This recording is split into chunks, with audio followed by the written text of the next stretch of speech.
Okay, this is Wednesday, October 1st, 2025, and this is Sahavas for everyone.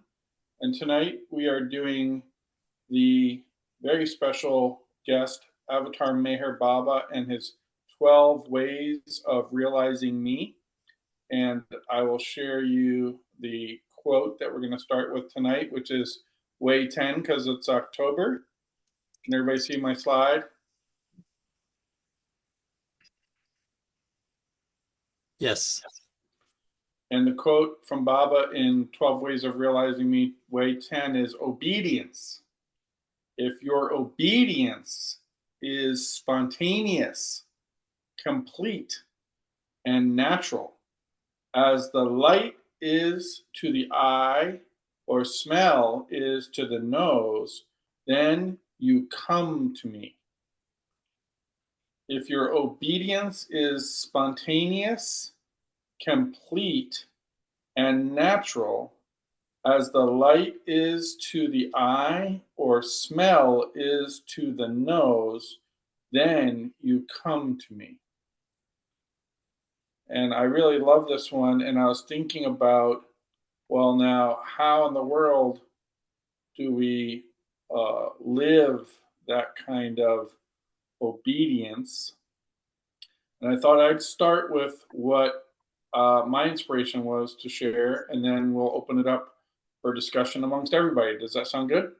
Yeah. So the things that I came up with to share are, I put them in the chat area.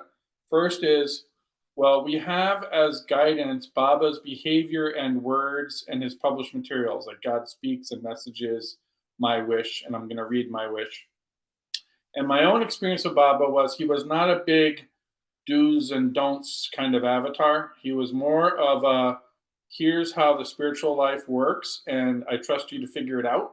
And the only two things that I really felt he said no to was not worrying. He was big on not worrying, and he obviously said don't worry, and not using drugs. He was big on no drugs. But if you look at the rest of his messages and life and actions, it was a lot of, I feel, him loving and trusting us and saying, you're aware of all this already. Like you said, you've asked for and been given enough words. It's now time to live them. He wasn't the big do's and don'ts kind of guy. And so I'm going to read My Wish because I think that's a really important part of this story.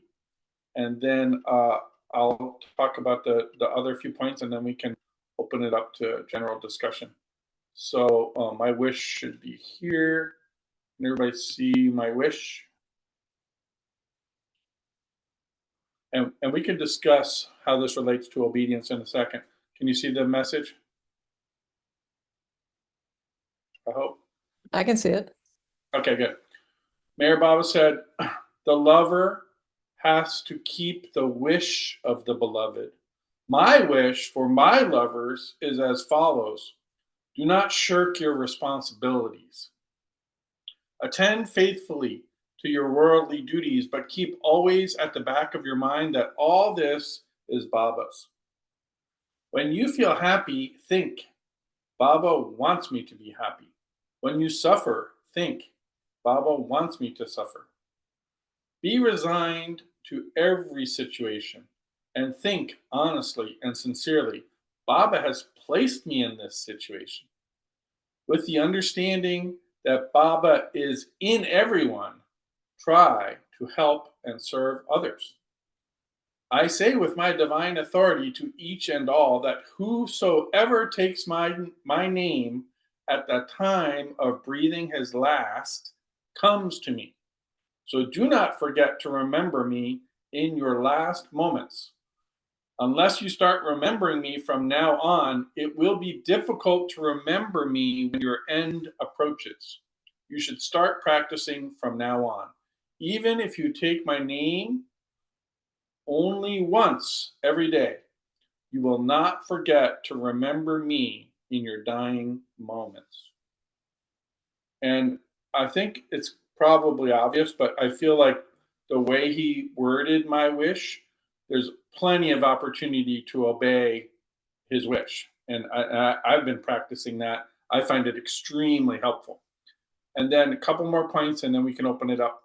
Um, the Mandali gave explanations about Baba and what they felt Baba meant by his behavior and his words and all that. Then there's lots of literature about Baba we can refer to if we're trying to figure out what it means to obey Baba. And I think probably the most important in some ways, although the others are all very, very important, is intuition. So when people ask me about obedience, I say, well, if Baba's who he says he is, the avatar of the age, and he says that the voice of intuition is his voice, and he tells us individually or in any way through our intuition something, we have that opportunity through obedience to obey him in what he says intuitively to us. And I think that's the daily life with Baba, the mystical, practical integration of daily life with Baba by first listening for the intuitive voice, and then if there is an instruction, doing one's best to obey it.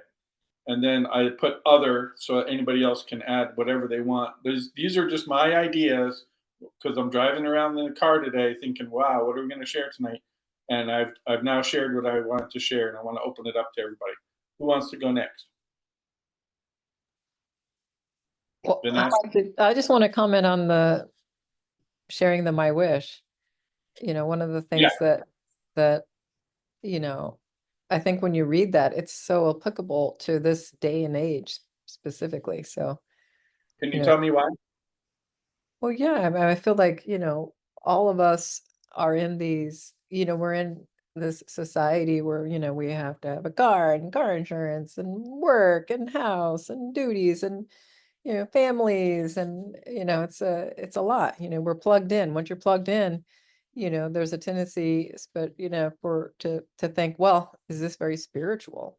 I'm just serving, my family and myself, but he put it in his wish. Don't Oh, shirt your so that are you? Can I do some reflective listening? Yeah. So that by doing all the practical living one's responsibilities and not shirking one's responsibilities and doing all the practical things in some way, we're also obeying Baba. Yeah, yeah, because it's like, we're doing our daily life and we can be obeying him in our daily duties. It's, I love that. I love it's that. really sweet. Love it. You don't Ben, have to probably go into a cave in the yeah. Himalayas or, renounce anything. You could just do your life and the not worrying. I mean, I think in this day and age there's, plenty to worry about and that I think that's very difficult not to worry about anything, but it's definitely, another I mean, if 1,000 years ago we were just tending sheep, we would just worry about a wolf here and there. I mean, we have a lot more to worry about these days, it's like, so, I mean, I feel like that's it's a lot of obeying if you're catching yourself, mentally thinking about all the things you could worry about. But I mean, I really feel like, especially as I get older, like the surrender to just whatever is coming, like the waves of the ocean, right? So there's a wave of suffering and then there's a wave of joy and there's and not getting too attached to it anymore. It just feels like, I'm getting more used to being tossed around a sea, like, just as like this is the weather. This is the weather today. Versus like taking it, like seriously, like, oh, when is the storm gonna end? Or, it's just Mm. okay. Are you listening to some YouTube channels that talk about how to stay in the flow? That's the word. Like, if you experience emotions or thoughts that are not good, Right. not desirable, that are judgmental in nature and all of that, think of it as, oh, that's a cloud. Oh, that's an angry cloud. Oh, that's a sad cloud. A cloud, let it flow. Yeah. Don't hang. Yeah, that's great. But I find the question I left in the chat is, I find the loop. First of all, I always find myself being utterly disobedient, completely disobedient. Very rarely am I not worrying about something. even if I say, but that's Baba's will, you know, that Baba wants me this or that. Uh, it, you know, if there's any momentary lift in worry, then it's just totally momentary. But so the loop that I wanted to, the original question, I have a question on that in the chat, is related to, you know, don't shirk your responsibilities in the wish, right? So, and like Vanessa said, the current life setup, at least in this country or in most other whatever global urban environments, with, you know, sort of survival, that you need to kind of stay afloat on multiple planes. It's not a single, you know, it's not a single act. You know, your responsibility is to, I don't know, it's almost always a complex task, is what I mean.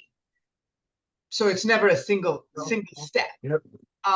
And then you execute that one step in, let's say, one domain, and then you execute it in another. It's almost that your responsibility never ends, and that's kind of natural. But then where are you if you have done your best on some domain? You know, I did my best to pay all my 5 bills this month, okay? But, you know, hey, you're $50 short, and this is going to keep on, you know. So, you know, where is it that you leave it to? Where is it that you have actually done your best? Yeah. Or have you done your best yet? Yeah. So that this is a part that I am almost never, I'm never comfortable allowing myself to say, okay, I either, you know, navigate towards a worry place. Yeah. I did my best. It didn't work. So this outcome, whatever the outcome is, you know, I worry, therefore I'm not being obedient. This is what Mama wants me to experience. And then, but the responsibility hasn't ended. Sure. Or So- it morphs, or, you know, so like this is like a, you know, bad loop for me. It just doesn't resolve. Do you want a response, or is it more rhetorical? Yes. No. Yes, I would love to know how others navigate. Okay. Yeah. I can start, and I want to honor that Ben has his hand up. So we'll spend some time on Nazan's questions, and then we'll drift over to Ben's, whatever he's got his hand up for.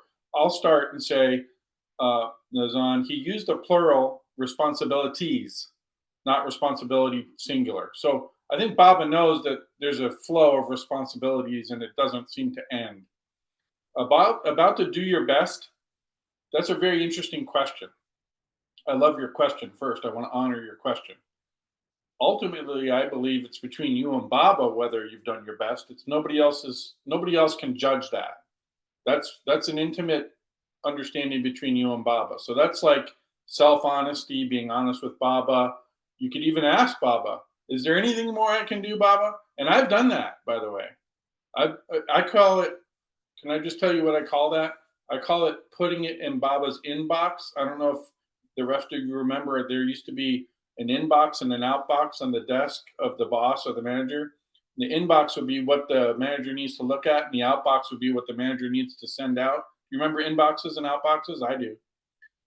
So I had a boss, and I used to have to deal with his outbox and put things in his inbox. And then when it came to Baba, I thought, I bet you Baba has an inbox.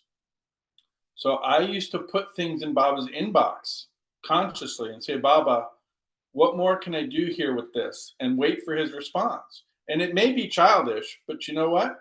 It really worked. It was like I was engaging in a very natural, honest way. It wasn't like I wasn't being silly. It was kind of a make believe, but a spiritual make believe. And Baba responded. I actually got responses. So anything I think that we can do to engage Baba in real time with, you know, even just saying out loud, Baba, I feel like I've done all I can do. What else can I do here? Like, even that is, I think he loves that. Okay, I'll let somebody else talk. I've said enough. Jay Baba. I'm loving what I'm hearing tonight. Um, starting back with trying to remember everything.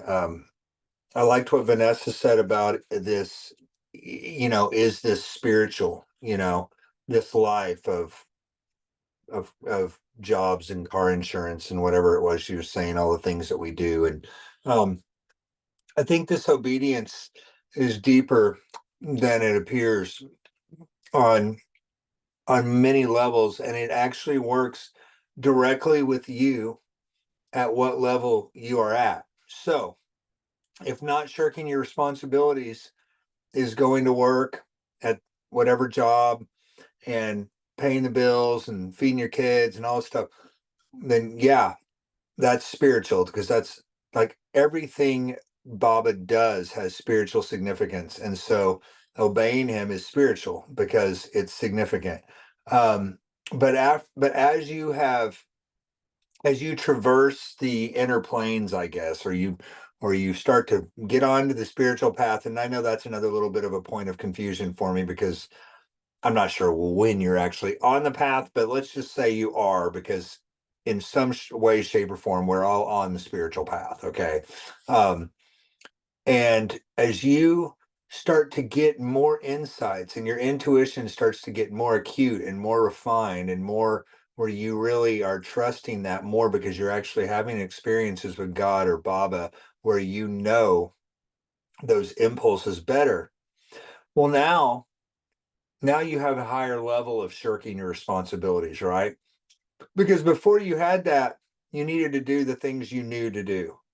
But once that comes along, also, it might be a little bit time to pivot, and it becomes your spiritual life enlarges, it expands as your awareness expands, and your awareness expands because of your obedience, and your obedience helps to refine and amplify, and it gives you an opportunity to practice intuition, especially in my opinion, us fortunate people who have not met Baba in the flesh, and all we have is books and an inner connection. And so then also I just something you said, Laurent, about something being childish. I was just thinking how I used to recently, I started getting on my hands and knees. I would make my bed and I actually get on my knees and pray. And then my wife even said, why don't you try getting on your face? I actually get on my face too, like on my forehead. Like I can't get any lower than that on the floor, And there's really something to that. But I used to think that was childish because I saw like people on the sides of the bed on Christmas, like, oh God, please give me everything I want for Christmas. And but anyway, that's just a judgment, right, that we have on ourselves. And Nazan, like, I was wondering when you said I'm always disobedient, I'm like, so does that mean your obedience to your disobedience? Because, and I'm going to end with this, and Laurent can probably tell us where this came from, but where's the saying where Baba says, I believe maybe to Mani, he says, you can have it your way or Oh, you can have it my way, but you you're, can't have both. you're very, very close. Yeah, who is it? It's Baba Damani, and it's in the book Surrender with Mayor Baba. The Right. closer version to what he said is Mani. So this is what I read of Mani's. Baba said to us, you either want what you want or you want what I want. You can't want both. That's in the book Surrender with Mayor Baba. Right. And so this goes back to what I'm saying also about like going to work in your spiritual life enlarging, right? Use what you've got first, right? This is what I think is challenging for so many people that are faced with, I'll dare call them Bible beaters, okay? But it's kind of like the Pharisees, right? Like they don't go beyond that. But we do have Baba's wish, okay? We do have some things that he said, and we can work with that at first. And I believe by being obedient to those words and those writings and those texts that are so amazing, and reading the discourses and reading God speaks and things, that it's going to enlarge your spiritual life. And as that spiritual life enlarges, there's going to be more room in your inner world for Baba. And as you have more Baba in that inner world, then you can hear him better. And you start to get, let's say, more customized instructions. I think that's my intuition about it. Thank you, Ben. Anybody else? Well, I just wanted to chime in on a quote that Baba said, because it relates to Ben, your sort of thing about the expansion of the level of, focus on, Bob and obeying Baba, right? You start off with the simple things and then it becomes more nuanced, right? And so he said there's 3 types of obedience, and I wanted to read this out because I thought that was very interesting. But he said that Baba gave a specific discourse during that Sahavas about obedience and faith, in which he explained 3 types of obedience. Using as an example a man named Gadikar who was seated in front of him, Baba said, "You all have seen Gadikar sitting here. Suppose I were to tell you that he is not sitting in front of me." So the first type of obedience would simply be to agree that he is not there. The second type of obedience would be to agree, thinking there must be some special meaning attached to my statement, to Baba's statement. And third, the rarest type of obedience would be not to see Gadikar sitting there. So Can I comment on the third kind? you want me to repeat it? No. Can I comment on the third kind? Yeah. Baba gave other stories about this where the obedience is so incredibly complete that it changes the experience of the one who's obedient to experience what the master says rather than it being intellectual. Yeah, I think what when I say I always find myself disobedient, it at least around the command, "Don't worry, be happy." That is where I, experience a sense of, you just failed to obey him. You failed to obey him again. You are not good at obeying this at all. Now I'm seeing the loop. Yeah. Yeah. So it's I have not even entertained the third kind that Vanessa was suggesting. I'm like way too far away from that. It's just sort of checking myself to say, has worry lifted? Because now that you're convinced you did everything you could have done, and let's say, I ask, but there's nothing else left I can do, and things are, if things are going the way you hope, then worry is not an issue, right? So it's only an issue on the other side. Yeah, and there's another version, Nazan, that we talk about in the Baba community, which is you give it to Baba, but then you take it back again. Right? Yeah. I think Ken has been patient with his hand up. And I tried to take a couple of notes while I was walking today also, and enjoying what everyone's saying here, but starting with obedience and also thinking about constant failures at obedience for 50 years. And my sense for me has been my ego would get behind it too much, that sometimes some of us need maybe all of us, I don't know, need a weakness to keep us humble, to keep us dependent upon Baba, or realizing that we are, that it's all his gift. And it takes me to surrender, really. So my only obedience is trying to surrender, which takes me to intuition. So I'm surrendering into the moment and And that allows me to be open to an intuition, to Baba's guidance. Beautiful. And then trusting that and not worrying, that can be difficult.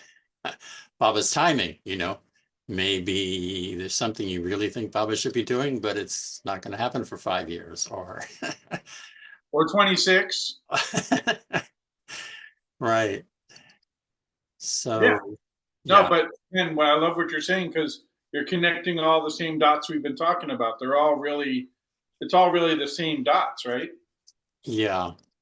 I have a quote here that Baba talks about the ego and relation to obedience. I don't know. Do you guys want to hear it? Yeah, of course.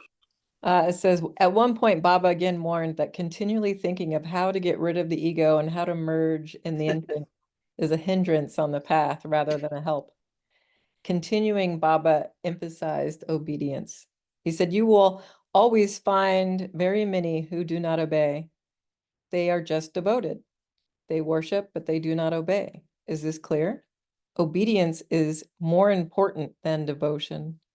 Even if it is done unwillingly, it counts for a great deal because afterward, in the process, duality vanishes and responsibility falls upon one person, the master, the one you obey. If he tells you to get up, you must. If he calls you, you must go. And then he says, love is even higher than obedience. In real love, not ordinary love, love, obedience, and devotion are inherent. Such love gives life, body, soul, all to the beloved. This love is higher than both obedience and devotion. That was beautiful. Thank you so much. Beautiful, lovely. Yeah. It brought me back to a question, Laurent. I really liked what you said at the beginning about, now that Baba is not in the body, obedience seems to be a very different thing in a way than it was for the Mandali, or, when you had literal orders. And I think one danger that I'm seeing a little bit maybe is as it can be tempting to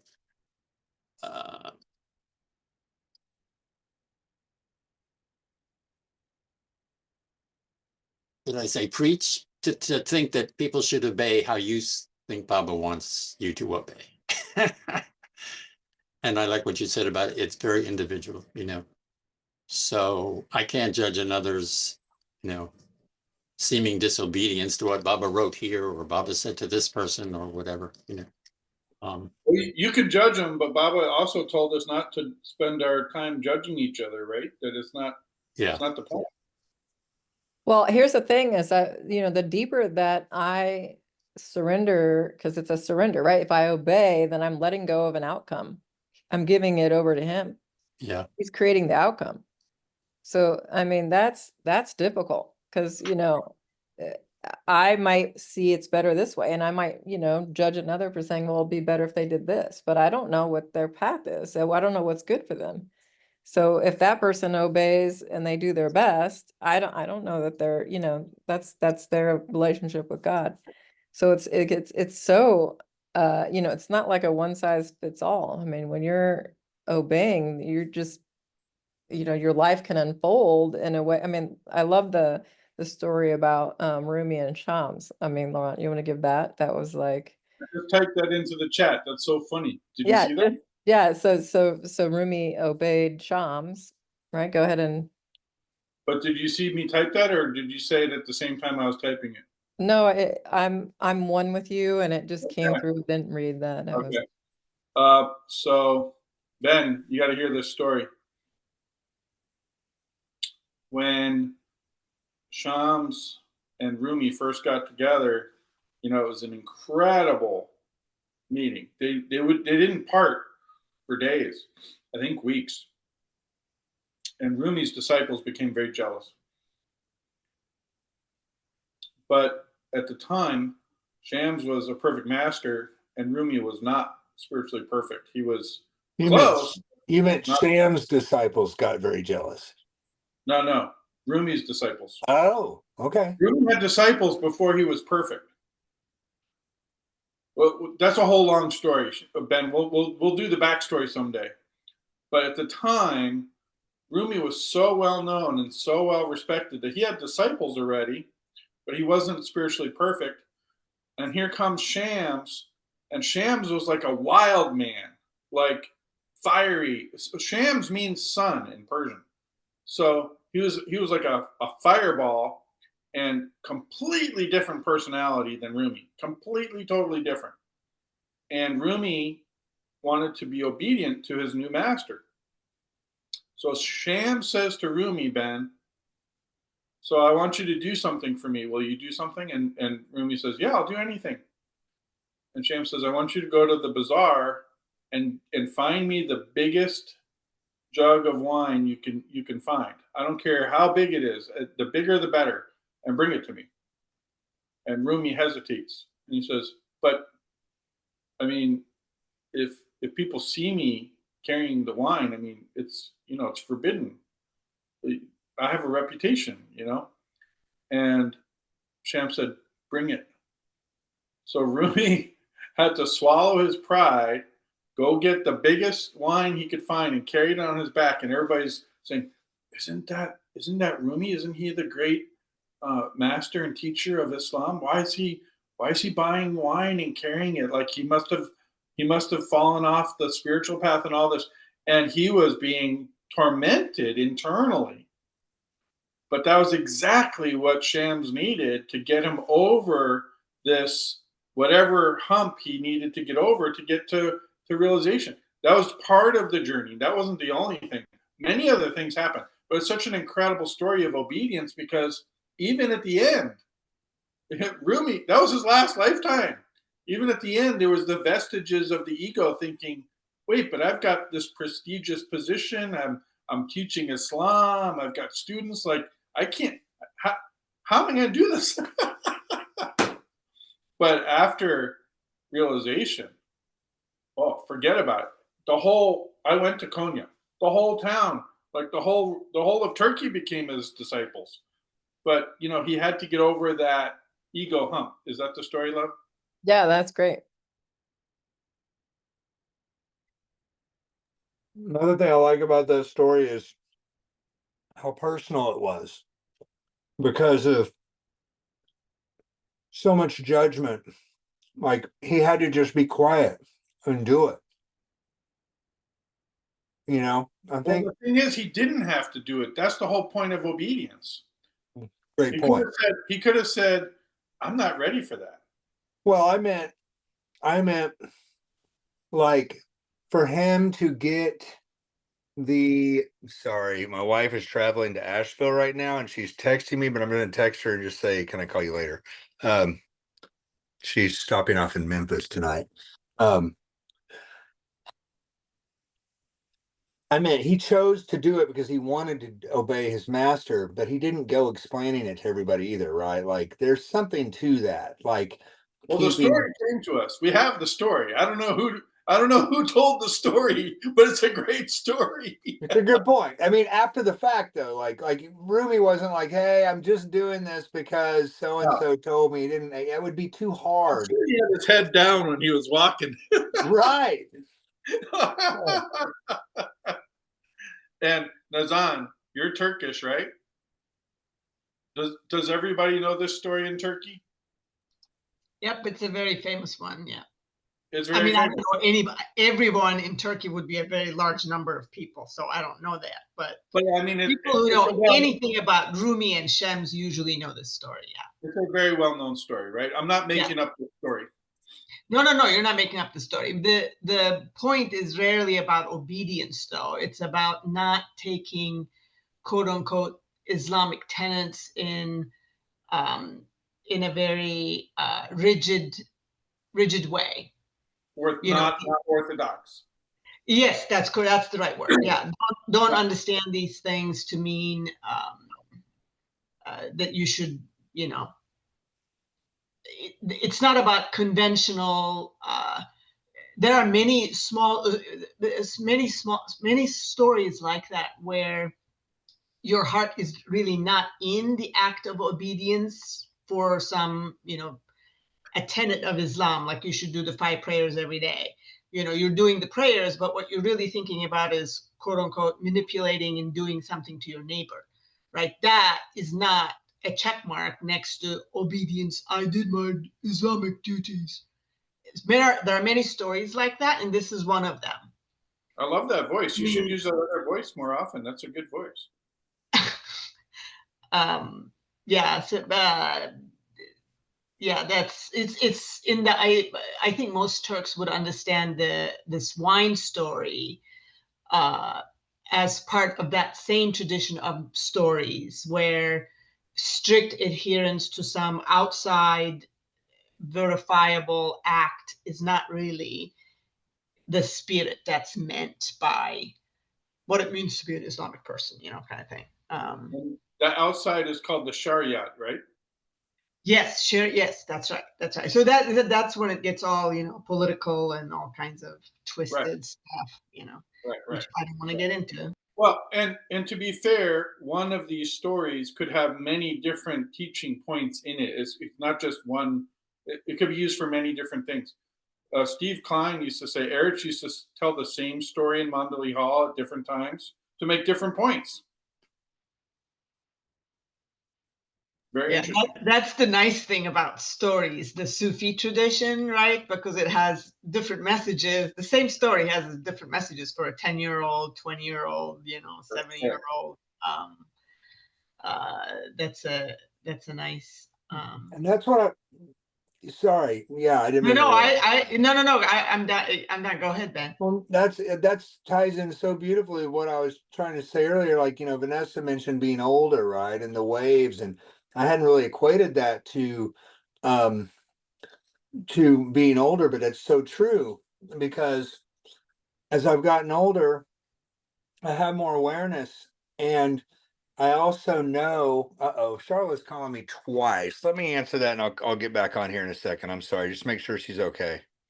All right. Should I tell the Pasni Maharaj quote I was going to tell? Because I think it might be really relevant here. Go ahead. I read this or heard it a long, long, long time ago, but it really helped me in my life. Where Pasni Maharaj told his disciples. Did you hear me just talking the whole time? No. No. I'm telling a story, Ben. Pasni Maharaj had Hindu disciples, men and women, but he was talking to the men at this time, and he said to the man, you're sitting in this temple worshiping as my disciples, and you know that's great, but I'll tell you, the householder who's going to work, raising his family and taking care of his family, and then is still longing for God in all of that, is making more progress than you are. And look what happens. Like, he starts out as a householder, that's his responsibility, but then he yearns for a spiritual life, or maybe as a spiritual master, or, you know, and then you start to be able to do those same things and expand into. So really, I'm a householder. I'm making dinner for my kids right now, and I'm on this Baba Zoom, and I'm connected to you guys. And like, I don't know if I could have multitasked in that way before. And I hope you didn't hear me. I didn't mute. I apologize when I went to Charlotte there. Hear you. Okay. Because Right. I came back and I was like, oh God, did they just hear everything? No. Anyway, what Vanessa was saying about waves, right? Like, when I was younger, I would avoid those waves, like a wave of discomfort or pain or insecurity or some kind of egoic weakness that I didn't even realize what it was would hit me. And I'd go get on a video game or do something to get out of there, right? But I think that's kind of part of my obedience practice now, is like, oh, why is this wave of anxiety like washing over me now? And I like face right into it, you know, and try to understand like what is going on here. I mean, I feel like that's another thing about obedience, is just, I guess, for lack of a better way to put it, just facing life on life's terms, you know? We have jokes about that here, and I call it dancing in the fire. But we have jokes here when we ask our kids or we ask each other to do something that's uncomfortable. we have a phrase that we use. We say, "What a joy! What a joy!" I love it. I'm going to try to implement that. I'm not sure how well it's going to go over at first, but I'll keep doing it. One of Well, our I think our it's interesting. Narayan, when we'd ask him to do anything, he'd just say, "What a joy!" and he'd just start doing it. And we asked another one of our sons, who I won't tell you his name, and he said, "I will never say what a joy."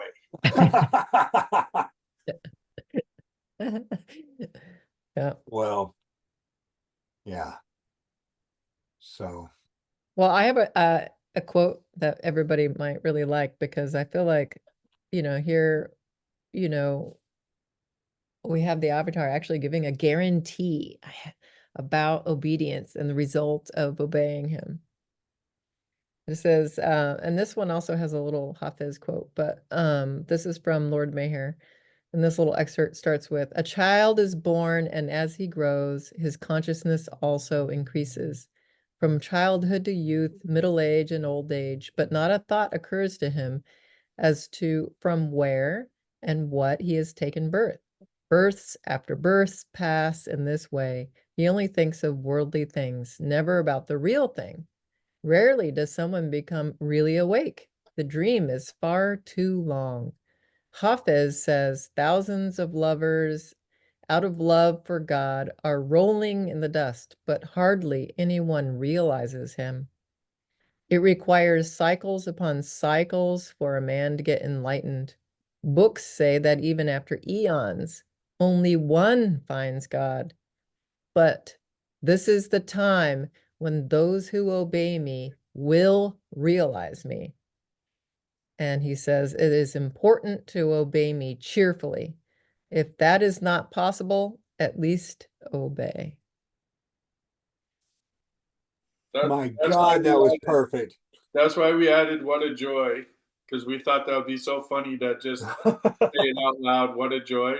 Yeah, That reading, I can't believe you found that, Vanessa. That was so awesome. I know. So, I mean, it's in bold, but this is the time when those who obey will realize me. And I'll just throw this in too. I think it's important to remember there's no us, there's no me, there's no ego. I guess why it's so hard to get rid of. Like, because you can't get rid of what isn't there. It's only Baba. And so, really, even the so-called failures of our obedience, it's just my ego judging, but really, it's grace. It's Baba's grace guiding. So, hey, you did your best. Even though you think you failed, you did your best. And it ended up in what the ego deems a failure.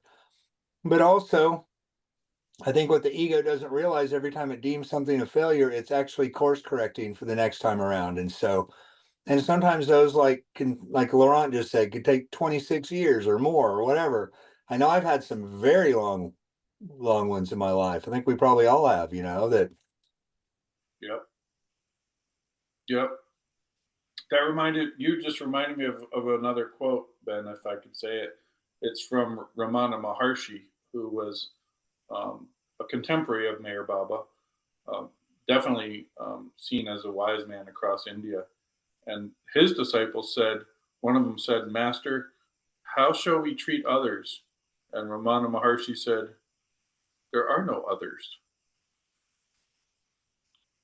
And Ramana Maharshi's hospitality was legendary. I see Wow. Ken's got his hand up. Yeah, what Vanessa just said reminded me this morning. I was reading through the Infinite Intelligence study guide, and the line was something like, how the soul awakens, but it takes eons. And you mentioned, I forget the exact line, but how incredibly, unimaginably blessed we are to be this close. We only have a few hundred lifetimes. That's incredibly close, to waking up fully. I know. I was just in Baba's house on Sunday, And there was a moment when I was just me in Baba's house with my head on his pillow. And I thought, my goodness, how many countless souls are on this planet? And, it's just me and Baba in this room right now. How blessed am I? I mean, it's just like, it feels like a miracle. For sure. Absolutely. I see Diane and Terry. Hi, I can't get to it right now, but Nazan, you asked something in the chat. Did you want to?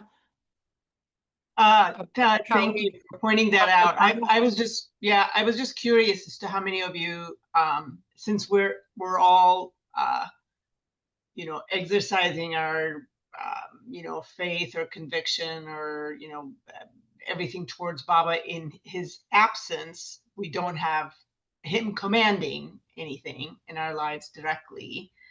How many of you talk to Baba to get a sense of, what did you do? I think Laurent gave an example of this, and maybe a few others also suggested, intuition in the sense of Baba comes from, or, Baba informed you, intuition comes from talking to him. I've heard a few people also say this, so I'm just kind of curious as to how many of you find yourselves talking to him and whether you hear anything, Yeah. Well, I do. All day Yeah. long. Yeah. I talked to him, and I have had, times when he's given me direct verbal, requests, commands, whichever. And I have obeyed them. And there's been times when he won't answer, and it's because he just wants me to figure it out, he wants me to make up my own mind and my own path. But I've had both, I've had intuitions as well, like, oh, I should do this. So it's just like a soup. I feel like, it just depends on the circumstance and how important whatever it is that I've got in front of me. I asked Baba if I should be with Laurent. So I have those kind of big decision What did he conversations. say? What did he say? Yeah, you're still asking him I that? guess I should leave. I'll make somebody else the host. You gotta go. Terry has something. No, I was So I joking talk there. to Baba all the time, but that's who I am. I don't talk out loud to him necessarily, but there are times I do that too. And when I was working, I was really done when I retired, which wasn't that long ago. And there were times that my work became hard for me, both physically and mentally. And I would feel him literally holding my shoulder, behind me. I would sit to clean teeth, and I could feel him. I can't explain it, but You just did. yeah, I guess. Yeah. But the feeling of it was just so unbelievable. And I finally got, for me, that he holds my hand. And the bad stuff is going to happen no matter what. But if he's holding my hand, how bad can it be then? It still feels lousy, but somehow it feels okay at the same time, because life is a bunch of struggles, mixed with the joy. So it just kind of works. The more I have him with me. Now, do I forget and not bring him with me? Of course I do. I'm a human being. But when I call him in and he's with me, it's like heaven on earth. And then there are times I call him in and he's nowhere to be found, and I got to figure it out. We're around some people who talk Baba, which should I put salt in here? Should I, pick up strawberry, that kind of stuff. And We do. well, that's not who I am. But it wasn't until this past year on Silence Day did I really feel like Baba gave me an answer. Because up until then, I had major FOMO about people who said that, Baba gave them the answer, the direction. I thought, how do you know if it's into intuition and Baba's behind that, or it's, stupid mind taking over? But and I think I've told the story, some of you have heard it, but we had to travel on Silence Day this year. And I had heard that people, who couldn't be silent fasted, but neither of those were options for us, me in particular. And I didn't know what to do. And all of a sudden, I literally got this answer that said, silence your anxiety about traveling. And what ended up happening was I felt like the luckiest kid in the world, almost like I had the secret that nobody else had, because I wasn't experiencing external silence, but I was experiencing internal silence. And Nick Principe helped me format that kind of concept when I was trying to struggle with understanding what this was. So that has been very helpful for me. I still ask Baba daily to take over my thoughts, take over my words, my actions, my deeds. And when I get into situations, I try and remember to hand it over to him. And so that I feel like I'm not just acting from the ego, that he's right there holding my hand. It was the twins who at a Sahavas a couple of years ago told a story about how Mani said that suffering will never end. Baba can't stop your suffering, but he'll hold, like Terry said, he'll hold your hand with you. And that to me is incredible, because right now, if I didn't have Baba, I do not know how people can live right now with what's going on in the world without faith. And I never had experience with faith up until recently. Jai Baba. Jay Baba, that was incredible. Beautiful. Well, and can I say this? That silence your anxiety about travel, that I think was the phrase you used, something similar. That sounds exactly like Baba to me because it's so personal to you. It's like if he had said that same thing to Ben or to Vanessa, they might have been like, "What are you talking about?" You know. But it was perfect for you. That's why it feels like Baba to me.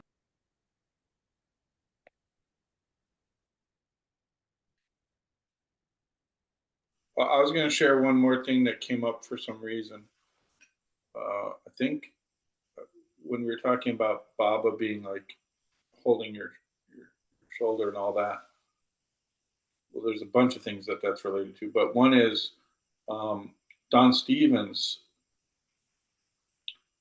He said that he had the open door policy that Baba gave him. Baba said, anytime you're anywhere near India, you don't have to write to me, you don't have to cable, you don't have to call, just come. And Baba, almost nobody on earth had that kind of open door policy with Baba, but he gave it to Don. Baba didn't explain it to Don. He just gave it to Don. There was no, like, here's why you have that. It was just this gift. So Don would walk in on Baba. Can you imagine? He'd just walk into Mandalay Hall and Baba would be giving a talk. And so he said he walked into Mandalay Hall and there's Baba talking about every avatar. He said as he walked into the hall, Baba starts with every avatar always gives humanity avatar gift. Every avatar, they give a gift. He said, like in the time of Jesus, my gift as Jesus to humanity was the gift of love. And it doesn't mean nobody had love before that, but now love was available to everybody on such an incredible level that had never been experienced before by humanity. And then he said, and in the time of Muhammad, peace be upon him and his family, I gave the gift of tribal law and how to live as tribes peacefully and all this kind of stuff. And doesn't mean that there wasn't anything like that before, but now it was given in a way that had never been given before, and people lived it much more fully and beautifully and all this. He said he gave each example of each avatar, and he said, now as Meher Baba, my gift to humanity is that of intuition. Of course, it doesn't mean that nobody had intuition before, but it'll be used by humanity more and more. And it doesn't mean they're going to stop using their reason and their logic, but they'll arrive at conclusions through their intuition extremely rapidly. And then they can use reason and logic to check it or to, make it more practical. But intuition will be used by everybody, and in incredible new ways and wonderful ways by humanity. And Don said when he heard that, he thought, oh, thank God. Then everybody will have access to Baba much more clearly. That was his immediate reaction, you know? And then he said, it's a long story. I won't give the whole story. It's in the book, Mayor Baba's Gift of Intuition. We wrote a book about it. But then he said, after Baba passed away, he felt Baba was much more available than when he was in the body. Don said that. He's like, oh, Baba was much more available. And he said, and he felt Baba over his right shoulder, like you were saying. And then he said, it was really interesting. He said this went on for years where he would feel Baba right over his right shoulder until one day there was no Baba over his right shoulder. And he said, what? And he did this like internal check of what happened. And he said, oh, Baba moved from my right shoulder to within me. To what? Exactly. To what? He moved from his right shoulder to what? To his heart. To within him. Within Yes, me, within, heart. Yeah, within Oh, it. beautiful. From his shoulder to his head to his heart. That's awesome. I love Yeah. that. And so Don, I'll tell you, because I witnessed it. Don would speak to Baba. Now, he made it very clear that he rarely heard Baba speak to him in this state. But Don would speak to Baba every single morning before getting out of bed. And most evenings before he went to sleep. Not every evening, but I'm not joking. And I heard it like this. It was sort of like,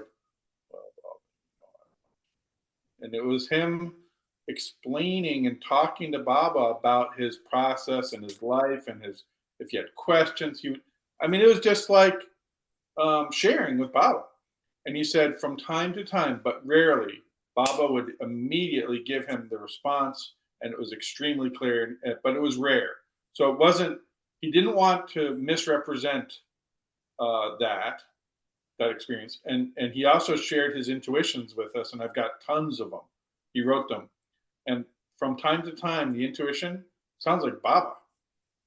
And other times it sounds like a kind of a mix of Baba and Don's way of communicating. But some of them just knock your socks right off your feet.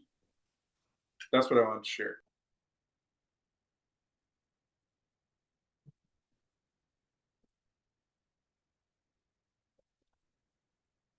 I love that. Yeah, that's how I talk to Baba. And I've noticed in the morning I have a practice of automatic journaling.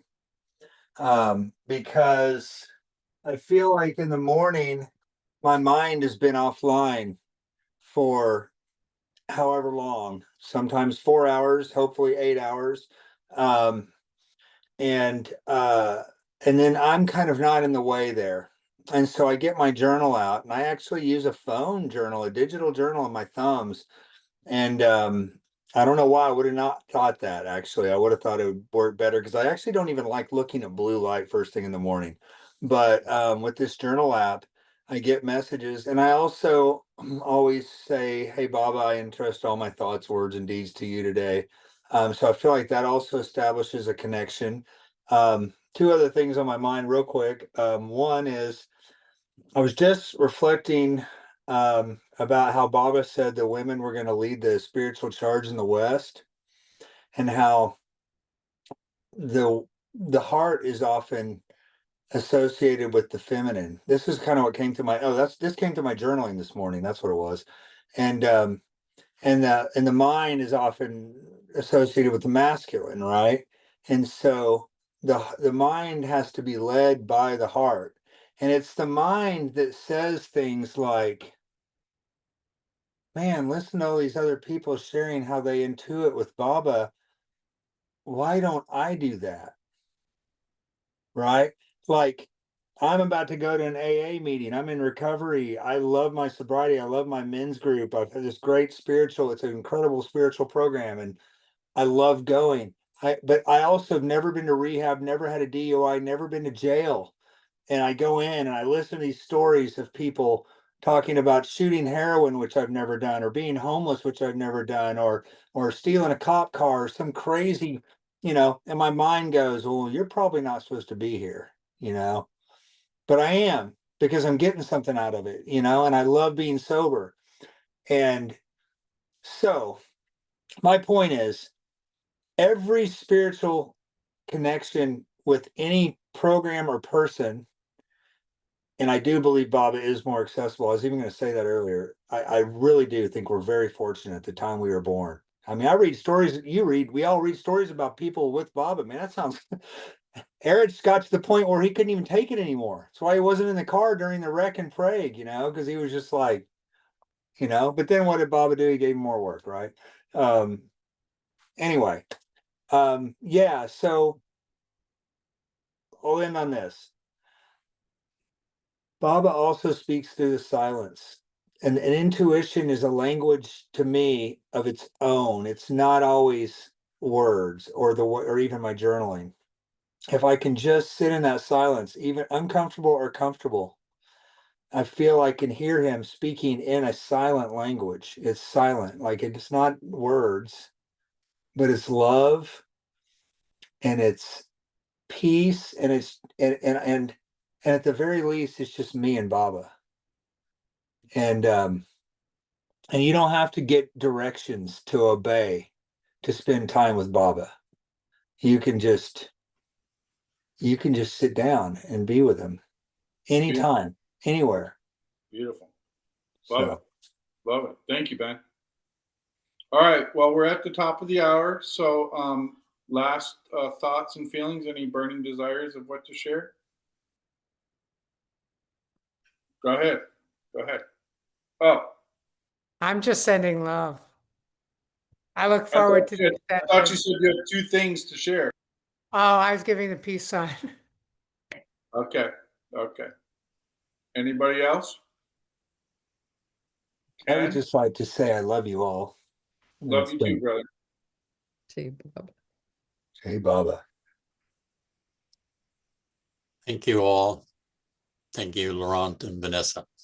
Thank you. Thank you. Jai Baba. Avatar Meher Baba. Baba ki jai. Avatar Meher Baba. Yeah, Baba Ki Jai. Avatar Meher Baba. Baba ki jai. Love you all. Jai Baba. Jai Baba. Wow. I like that thing, Turkish language.